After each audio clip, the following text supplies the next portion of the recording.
What's up, Comic Book Nation? BD here with your top 5 stories from the past 24 hours. Today, we have huge news regarding the third Wolverine movie, a new cut of the Suicide Squad film, and guess what? Flashpoint happened last night, and it's done with. All that and more in Comic Book Now. Drop the old man and keep the Logan. The third and final installment of Hugh Jackman's Wolverine movie has revealed its title via Hugh himself's Facebook, and it's called Logan. So on the heels of X-Men Origins Wolverine and The Wolverine, we're wondering a couple of things. One, who is getting lazy with the titles of 20th Century Fox? And two, what does this tell us about the movie's plot? At Comic-Con, Jackman was teasing Old Man Logan, but rumors have claims that the film will introduce X-23 to the mix, so maybe it's not a little kid's hand in there, but it's actually Wolverine's female clone, or maybe it's Deadpool's tiny regenerated hand. The R-rated Wolverine conclusion, Logan, hits theaters March 3rd, 2017. Next up, big news for DC Films as Warner Brothers continues to earn the slogan, "See the better version later," as an extended cut of Suicide Squad has been announced. Of course, this follows the 3-hour extended edition of Batman vs. Superman that was on Blu-ray and DVD, which just about everybody likes more than the theatrical cut. Check out the announcement trailer.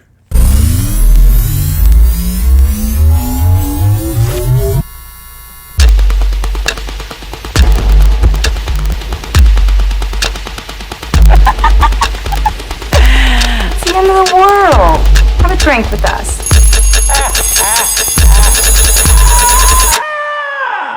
Stay evil, Dollface. Spread the word. Last night, The Flash aired its Flashpoint episode with its Season 3 premiere. The 5-issue comic book arc, with 61 total in if you count tie-ins, was told on the CW in just 1 hour. Of course, we never expected to see Wonder Woman, Aquaman, or Thomas Wayne Batman, even though we totally wanted to. But it appears the writers are more looking forward to what comes after Flashpoint for Barry, with Dr. Alchemy and the Mirror Master coming into the mix by the end of the episode. Of course, the big question afterwards is, where is Iris? Some of us are starting to think Keystone City. Is that a possibility?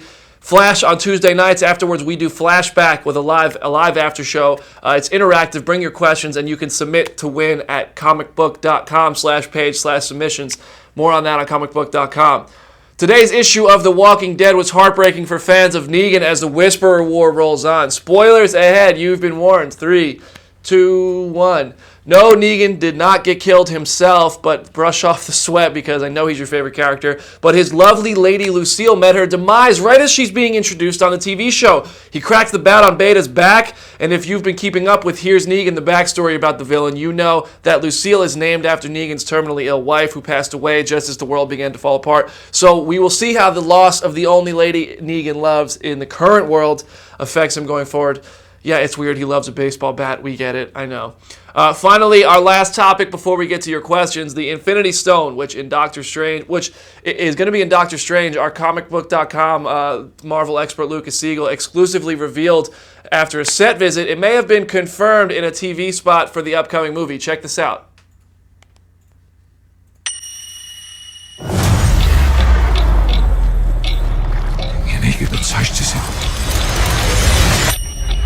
It's time.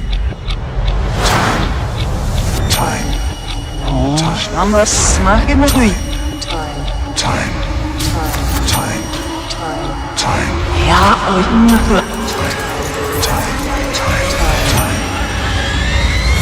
This is just the beginning. Hit our mouth.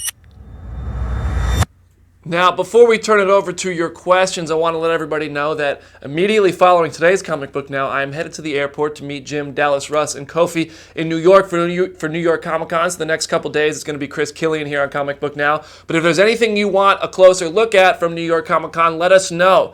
Now, what do you guys want to talk about? Do you want to talk about NYCC? You got questions? You want to talk about Walking Dead, Flashpoint? Drop it in the comment section. I'm scanning through right now. What do we got? People are pretty hyped about Doctor Strange, it looks like. Can DC/WB keep doing this and not diminishing returns at the theaters? We'll get better movies without having to go to the theaters. Well, why don't we just put the good cut of the movies in the theaters in the first place? Batman vs. Superman, the extended edition, was widely acclaimed, much more than the theatrical cut of Batman vs. Superman. Suicide Squad got bad reviews. I don't know anybody who's seen the extended cut yet, but I could imagine the extended cut is a result of the poor reviews, and maybe there's more of those Joker scenes we wanted to see, maybe a little bit more Harley Quinn. That trailer we just showed that there is more Harley Quinn scenes, maybe Harleen Quinzel actually. that we didn't see in the movie. So more of your favorite characters are actually going to be featured in the movie. I liked Suicide Squad personally, but I thought it was a fun movie, not a good movie. My thoughts. How much do you think Doctor Strange will make the first weekend? I think about 90 million probably. It's going to be tough for that to top 100 million. It's going to be tough for it to get to that Deadpool range. It's going to top Ant-Man, which did about 60, because it's not called Ant-Man. But the visuals are going to be a huge draw. Benedict Cumberbatch is a big draw, but I think domestically it probably pulls in about 90 to 100. That could go up, but right now with the buzz that I'm picking up, I'm predicting 90 to 100.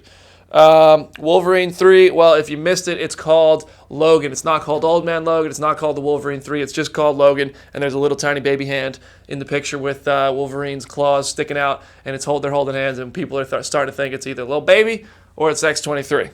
What do we got? Do I think the Defenders will be in Infinity War? It's tough. I don't know how a character like Luke Cage, Jessica Jones, or Daredevil, I haven't seen Iron Fist yet, but I'm imagining Iron Fist is still going to be part of that unrated universe where they can curse, where they can be violent, where they don't have the PG-13, kid-friendly, family-friendly rating of the Marvel Cinematic Universe that we see on the silver screen. So you have to take out all the language of Luke Cage. They can't be saying a lot of the words that they're saying on Luke Cage or Daredevil. They can't be smashing heads in car doors like they did in Daredevil. And they probably can't be drinking whiskey so blatantly, doing alcohol abuse and stuff like that in the Marvel Cinematic Universe. Sure, we had Tony Stark with his alcohol problems in Iron Man 2, but they were much more lighthearted than they were in Jessica Jones. I don't think anybody would argue against that. Deadpool baby hand, yeah, I thought so too in that Wolverine poster, or Logan poster, sorry. Who would you like to see as the villain in the MCU after Thanos? Oh man, I'd love to see them bring in like Galactus. I don't know if they could do that. I'm pretty sure 20th Century Fox has that. But if they're going to set up a big arc equivalent to Thanos, as Thanos has been through the first 3 phases, it's going to be interesting to see who they can bring in, because Thanos is definitely like the biggest bad. But Galactus would come close. I don't know if they're going to get the rights back to the X-Men and the Silver Surfer and Galactus. That's all I could really think of as somebody who could top him. I'd like to see the real Mandarin eventually. I don't think we'll ever see that. I don't think we'll get Iron Man 4, but I'd like to see the real Mandarin. Is Doctor Strange in the Defenders? We're only going to take a couple more questions, so this is going to be one of our last, so get them in now. Is Doctor Strange in the Defenders? I have no reason to believe that he is. I have reason to believe he'll be in other Marvel movies after Doctor Strange. We know he's going to be in Infinity War. That might not be his second appearance, though. It might be more than that by the time it rolls around. But I don't think he'll be, or any of the other heroes, meaning Thor, Hulk, Iron Man, Captain America, Hawkeye, Black Widow, Ant-Man, Falcon, Doctor Strange. I don't think any of them will appear on Netflix, at least anytime soon. Maybe in the Defenders there will be a small cameo because they're going to go big with the Defenders, but I wouldn't count on that. Where is Moon Knight in the Marvel Netflix world? I think he'll be in Defenders, and if not this Defenders, the next Defenders. What am I excited about at NYCC? We'll end it there. I am excited about The Walking Dead. We're less than 3 weeks away from The Walking Dead premiere. They're going to show new footage. They're going to bring the entire cast out there almost. They're bringing out cast members who aren't usually at Comic-Con. Alana Masterson gets to go. Austin Nichols, who plays Spencer, gets to go. We're going to get to talk to a lot of them and hear a lot about Season 7. Hopefully it's not like pulling teeth, because every interview I've done with the Walking Dead cast this season has been so mysterious and such a well-kept secret that I'm talking to Melissa McBride, and she's like, I just can't say anything. And I'm like, well, I can't quote you on that.